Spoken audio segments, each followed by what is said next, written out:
വലിയ നേതാക്കൾ പാനി രാജയായാലും രാഹുൽജി ആയാലും അവർക്ക് വയനാടിന് വേണ്ടി ഒന്നും ചെയ്യാൻ കഴിയില്ല. എന്റെ അഭ്യർത്ഥന അവരെ ഇപ്പൊ അവർ ചെയ്തുകൊണ്ടിരിക്കുന്ന ജോലികളിലേക്ക് സ്വതന്ത്രമായി വിടുക.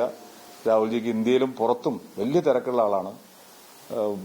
ജോഡോ ന്യായ യാത്രയുടെ ഇടയിലും അദ്ദേഹം പോവുകയാണ്. അപ്പൊ അങ്ങനെയുള്ള ഒരാളെ എന്തിനാണ് നമ്മൾ ജനങ്ങൾക്ക് വേണ്ടത് ഒരു നാഥനെയാണ്. അവരുടെ കാര്യങ്ങൾ നോക്കാൻ, ആവലാതികൾ പറയാൻ, ഫോണിൽ വിളിച്ചാൽ കിട്ടാൻ, ഓടിയെത്തണമെന്ന സമയത്ത് ഓടിയെത്താൻ സാധിക്കില്ലല്ലോ. രാഹുൽജിക്കും ആനി മേഡത്തിനും അത് സാധിക്കില്ല. എനിക്കത് സാധിക്കും. ഞാനൊരു സാധാരണക്കാരനാണ്, ഒരു പാവപ്പെട്ടവനാണ്. ആദിവാസികളുടെയും വനവാസികളുടെയും കർഷക തൊഴിലാളികളുടെയും കർഷകരുടെയൊക്കെ കൂടെ കഴിയാൻ മടിയില്ലാത്ത ആളാണ്.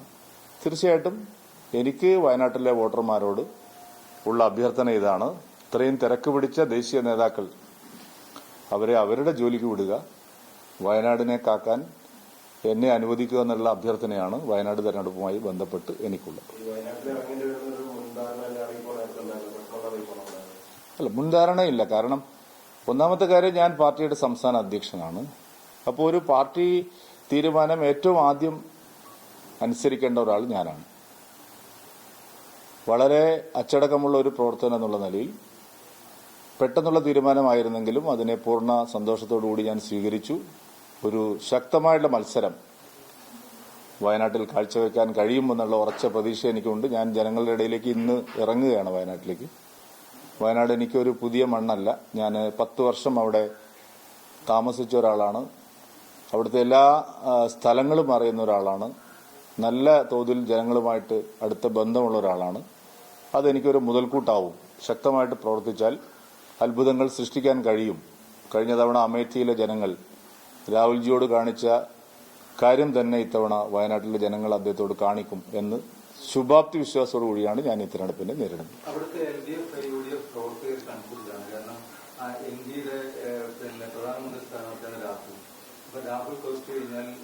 അതെ, അത് പിന്നെ CPI-ക്കാരെ അത് തന്നെ പറഞ്ഞല്ലോ.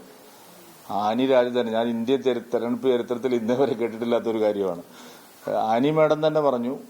എന്താണ് പറഞ്ഞത്? രാഹുൽജി ഇങ്ങോട്ട് വരരുത്. കാരണം ഇന്ത്യയുടെ INDA മുന്നണിയുടെ പ്രധാനമന്ത്രി സ്ഥാനാർത്ഥിയാണ്. പ്രധാനമന്ത്രി സ്ഥാനാർത്ഥിയെ തോൽപ്പിക്കാൻ അവർക്ക് താല്പര്യമില്ല എന്നുള്ള നിലയിലായിരിക്കുമല്ലോ അവരങ്ങനെ പറഞ്ഞിരിക്കുന്നത്. അപ്പൊ അതുകൊണ്ട് അപ്രസക്തമാണ് ഇവരുടെ രണ്ടുപേരുടെയും മത്സരം.